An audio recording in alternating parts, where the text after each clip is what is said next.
What's good? It's your boy Jay. That's me.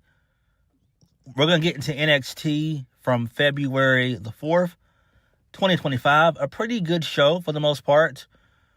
But before we get into the review, we are going to talk about Duke Hudson being let go from NXT. So Duke Hudson, he was released from NXT last month, all the way back in January. And he put out a video on Twitter talking about his time in WWE. He did like an alter ego. Like one part of him was wearing black, the other part was wearing all white. He talked about how Rhea Ripley and Bronson Reed were his friends. So that's really cool there. I definitely enjoyed that. He did mention his time in Chase U and everything else. Where I think he'll end up and where he'll have the most success is TNA. Again, TNA is being rebuilt. People are leaving. And I think that would be the best place for him to go and to grow. Now, he was in NXT for 6 years. That's a long time to be in developmental. But I think, if I can remember correctly, I do think in that 6-year period, I do think that he was in the main roster. I really do think he was on the main roster. Maybe for like a year and some change, I think he was. And he did okay, but Chase U was some of his best stuff that he's ever done. And we all thought that he was going to turn heel and, turn on Andre Chase, but it didn't happen. And now Chase U is officially dead and gone because, Duke has now been released as well as Brody Hayward, but Brody Hayward's been gone for like 2 years. The only people that remain are Thea Hale, who we haven't seen in about a good 6 to 8 months. We've not seen her in a while. I don't know if she's injured or not. It doesn't seem like it. Maybe she might be taking, like, time off or whatever. She might just be doing that, taking time off to rebrand herself and come up with, like, a new character and gimmick for herself, maybe. I don't know. But I don't think they're going to release her at all. Andre Chase, I don't know what they're going to do with him going forward.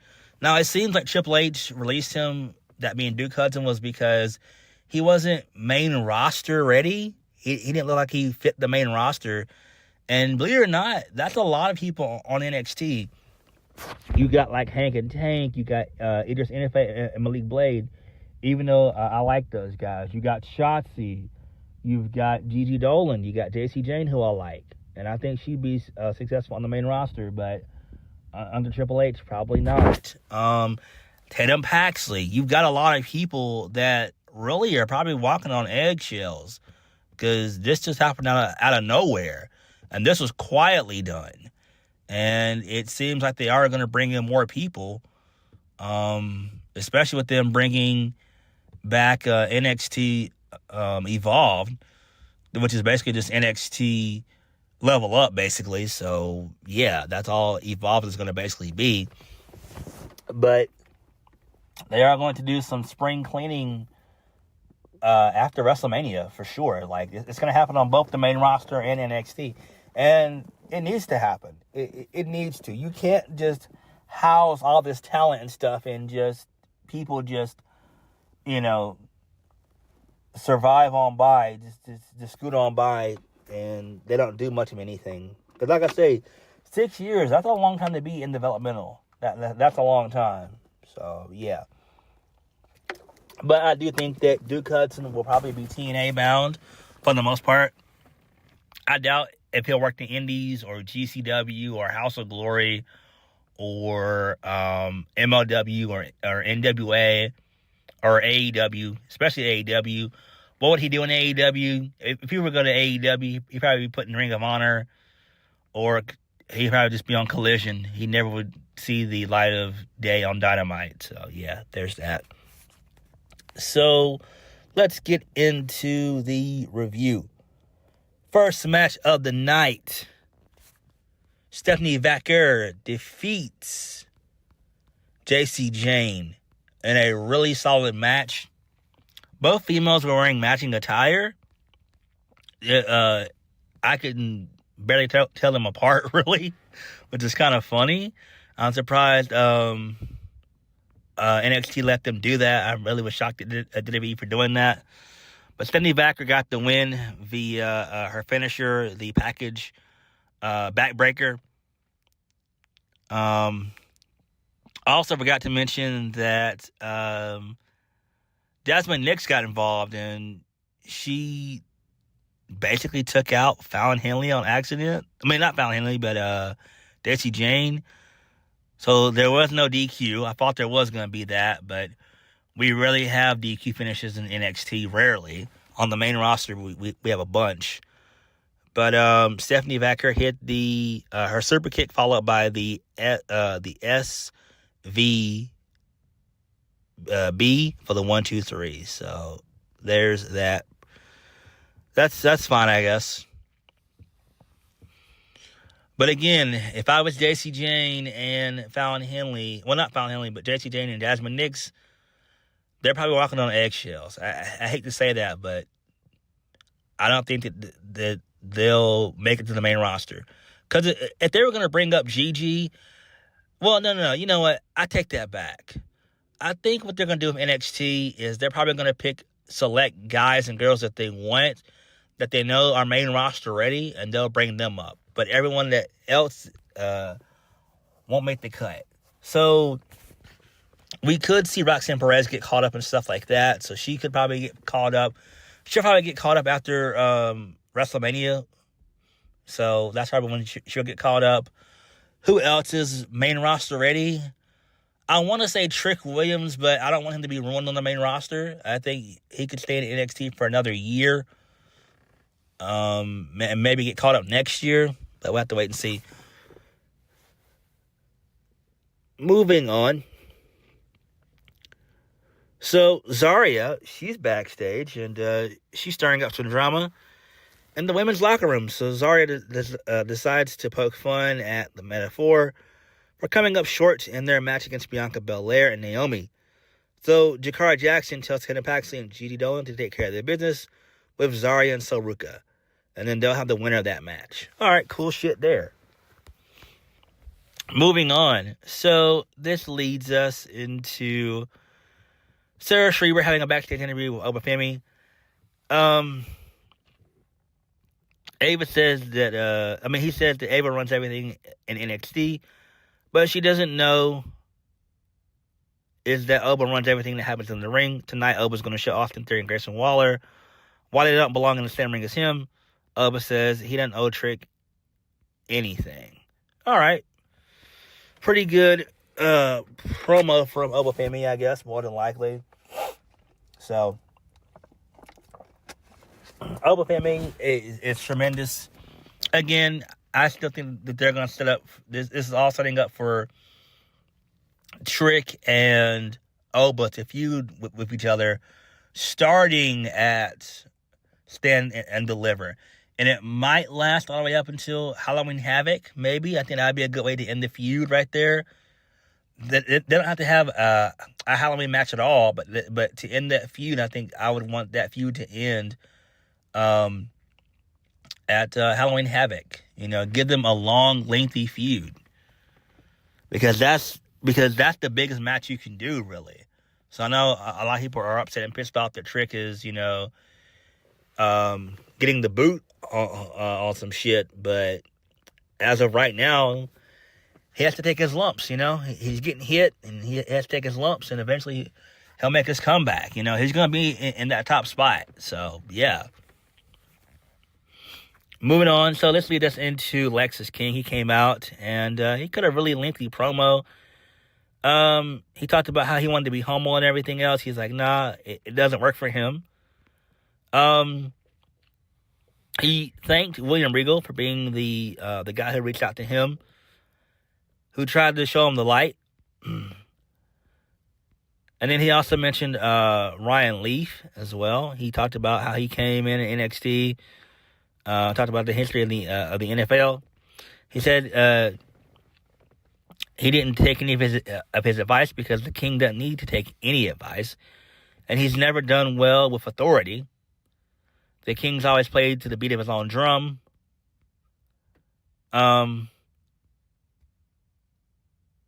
He says that, I like this promo part right here where he said that he's got the looks to kill and the pedigree that will. He said, you thought that he was going to transform like I was going to change it up and become a law-abiding, submissive beta. That was funny right there. Nope. He said, nope, the king's blood doesn't run with any, my bad. He says, nope, because the king's blood doesn't run with that of a normie. I love that. He said he was born into this business, a second generation, son of a psycho. He never asked for this. In fact, he tried everything he could to not be his father. And he said that he is a loose cannon. He said that his father had so much potential, but it was a shame that he never got to meet him at all. He never got to know him. And then he said, he talked about the NXT Heritage Cup Championship. He said for far too long she's been treated unfairly. And he's going to make a new proclamation for her. He's going to change the way that the title is defended. He said, gone are the days are meaningless rounds. Gone are the days are ill-advised cornermen and the egregious time limits. He said, from this day forward, the Heritage Cup champion will be one fall, winner take all. And then we hear Fandango's music come out, and the crowd went wild. That pop was pretty damn loud. I was like, oh, shit, it's Fandango. So Fandango shows up. He says, my bad. He shows up and he says, let me reintroduce myself. He said he used to get really weird here in NXT. And then he thanks the fans. And so Lexis King is like, he poked fun of him because he used to play dress up with Tyler Breeze and run around as firefighters and policemen and detectives. He said, brother, this is not the YMCA. This is NXT. So that was pretty good right there. I laughed out. That was pretty good shit there. So they go back and forth for a little bit. Fandango makes fun of Lexis King's face, saying that he spray painted his face this morning. And he said that his name is actually JDC. He's representing the system for TNA. Ugh, fuck the system. I'm sorry, Fandango. Fuck the system. So he said that basically he went to talk to Ava. And he said that next week it's going to be him and Lexis King for the Heritage Cup. So, and then he says that they do have a system. And he says all that he knows is Fandango. So, yeah, so that's pretty cool there. I figured they were going to bring the system in from TNA anyway, even though I hate the system. They're shit. They are, all four of them, Moose, Brian Myers, Eddie Edwards, and JDC. They're all shit. But I do like JDC. I liked him when he did his stuff with Oleg Prudis, a.k.a. Vladimir Kozlov, when he was doing that. And I think that lasted from, like, the middle part of 2023 on into early 2024. And then Fandango made his return, like, maybe 2-3 months ago. So at the tail end of 2024 is when he made his return. I want to say it was like a few weeks before Bound for Glory or something like that, or it may have been late summer. But anyway, this is fine, I guess. As long as we don't get any more members of the system, I'm fine with this. Moving on. So Tony D, he's gonna be appearing on the CW's wild cards. So Stax is starting to take issue with Hollywood Tony D. him talking to Izzy Dame instead of having their back last week. Stacks says that he's breaking the Don's balls. Pause. And then the Don tells Stacks to focus on Ridge Holland. All right. And so Ridge Holland defeats Stacks with the help of Izzy Dame, basically. It was miscommunication. So this all seems like a ruse. We all know that Izzy Dame is probably going to turn on Tony D and Stacks. And it seems like there might be a breakup in the family. It seems like they might be turning Stacks heel. I don't know. Interesting shit if they turn Stacks heel. I think he could be successful as a heel, but we'll have to wait and see.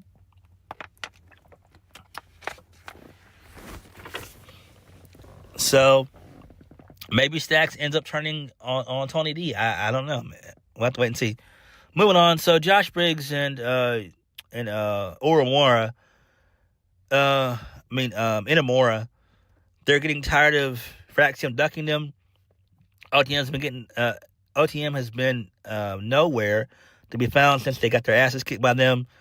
Nathan Frazier says that Briggs and Inamura have to prove that they're worthy of getting a tag team title shot instead of running their mouths all the time. Who cares about this shit? Moving on. So this leads us into Evolve. We're going to get the debut of Evolved on March 5th on Tubi. Okay, cool. I will give this a chance. I hope this is going to be storyline driven. We don't know how long this is going to be. Maybe probably like an hour. If it is storylines and they're doing interesting shit, I might add this to my NXT review. If it does not have any of that, and I'll give it 3 weeks. I'll look at the first 3 episodes. If there are no storylines within the first 3 weeks of this, I'm not going to do a review on it at all. I'm just not. Fuck that. No. I watch way too much shit.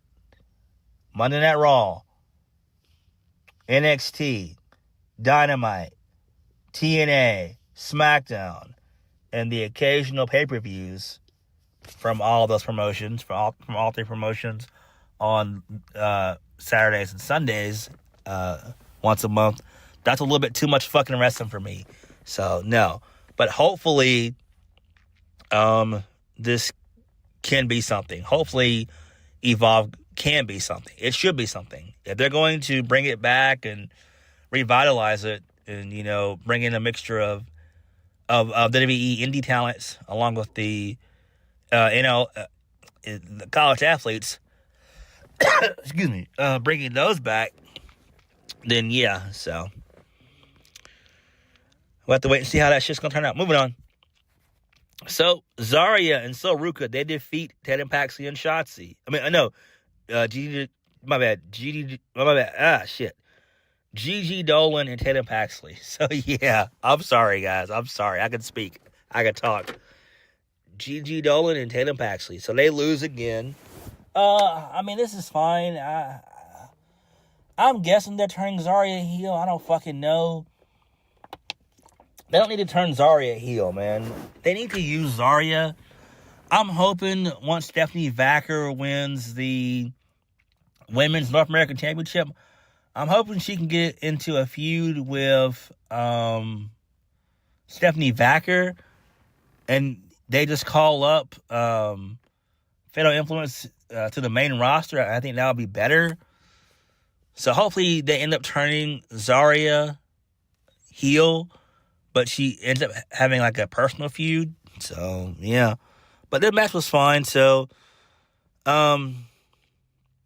basically Zarya hit the F5 and then on GG taking her out, and then Sol Ruka hits the Snow Snatcher for the 1, 2, 3. Great stuff there. Moving right along. So Trick Williams, he was backstage. He had a backstage interview with Sarah Schreiber. So Trick says he hadn't seen Oba Femi all day, but it's all good because they don't need plans or strategy. The plan's simple. Show Ava as to why he should have been the one that got the title shot at Vengeance Day, not Grayson Waller or Austin Theory. He's getting tired of both their bitch asses trying to slide their way into something. And then Trick plans to kick Waller and Austin Theory's asses tonight. Trick says Oba Family's receipt is coming soon. Okay, that's fine. Really good stuff there. We also get a TV hack glitch. So that was pretty cool. So we got a couple of those too. Moving on. So Ava, she decided that Javon Evans and Ethan Page can settle their issues at Vengeance Day only if Javon is medically cleared to compete. That's fine. Makes sense.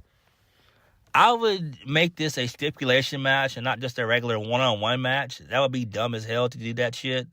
Just do I would do either like a last man standing or an I Quit match or something like that. I don't know. Falls Count Anywhere or something. I don't know. You gotta give this a stipulation. Moving on. So this leads us into the Roxanne Perez, Bayley, and Charlotte Flair and Cora Jade segment. This was all right. So Roxanne and Bayley, they bicker back and forth for a little bit. Roxanne basically is just talking about her time in the Royal Rumble and everything else, and how she's going, how she threw out Giulia, and how she's going to regain her women's championship come Vengeance Day. So her and Bayley continue to go back and forth. Bayley tells Roxanne Perez to shut up. She mentioned all the stuff that Dusty Rhodes taught her and everything else, and how she didn't know how to hold a microphone. She said that she's going to the Chamber, and she's going to WrestleMania. She tells Roxanne that she's losing herself. And she says, in the process of this little hissy fit, you're going to lose your best friend.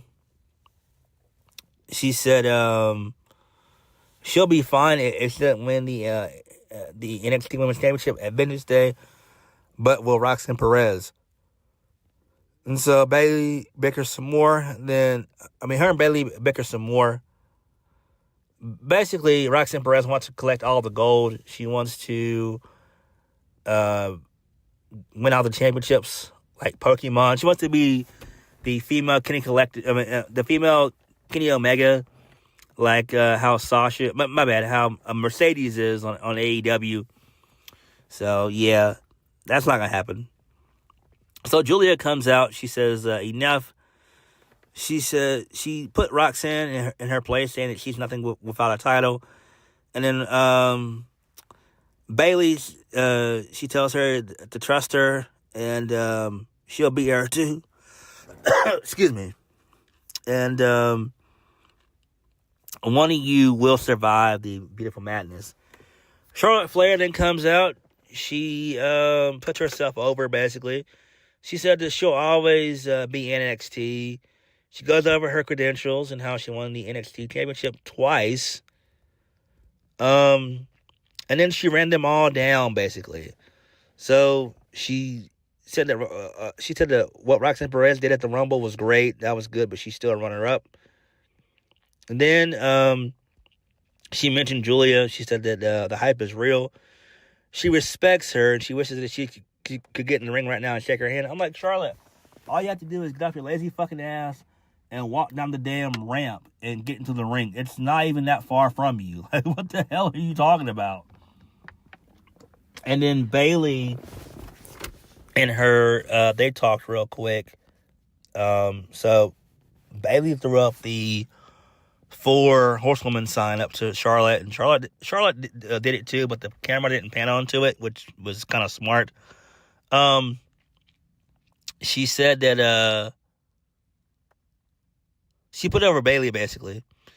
She said it feels like it's a moment for all of us to do this.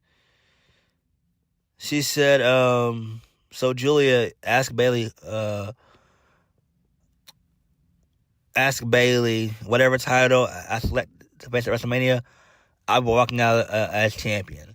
So then Cora Jade shows up, and she beats Cherry up with the kendo stick, except for Roxanne Perez. She's about to swing at Roxanne Perez. Roxanne Perez ducks, but she viciously beats the shit out of Giulia and Bayley. Bayley was like, holy shit. Like, Bayley got fucked up with that kendo stick. Moving on. So,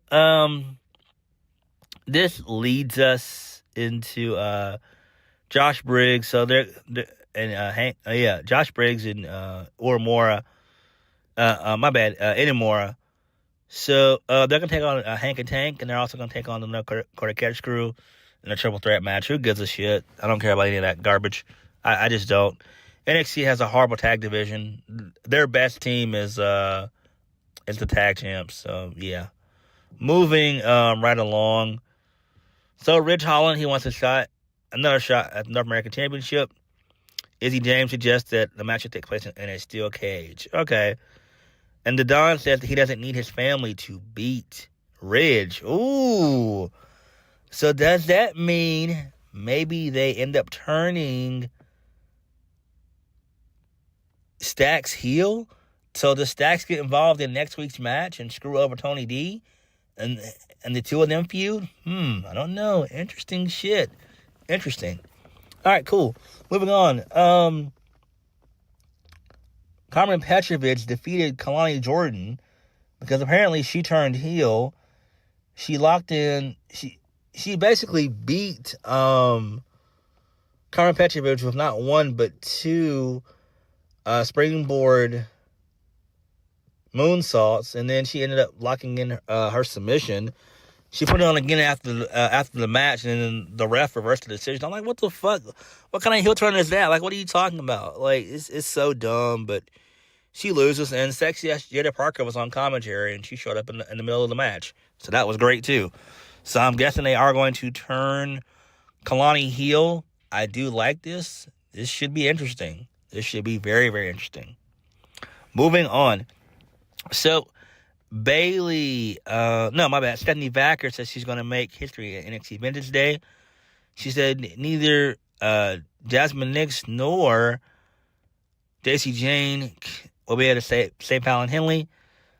Stephanie tells Fallon Henley she'll see her in hell. Okay, good shit there. Excellent. So Bayley, she storms into Ava's office. She calls Roxanne Perez. She calls Cora Jade a bitch. She says, that bitch, which was great. So Bayley wants a match with Cora Jade, and then Ava just makes the match official. All right, moving on. So A-Town Down Under, they start bickering back and forth about who's going to walk out of Vengeance Day as the champion. Main event of the evening, A-Town Down Under, they defeat Oba Femi and Trick Williams. So basically, miscommunication for the most part. Match was okay. I hate when WWE does this can we coexist bullshit. I'm not a fan of it. I'm not into it. So basically, Eddy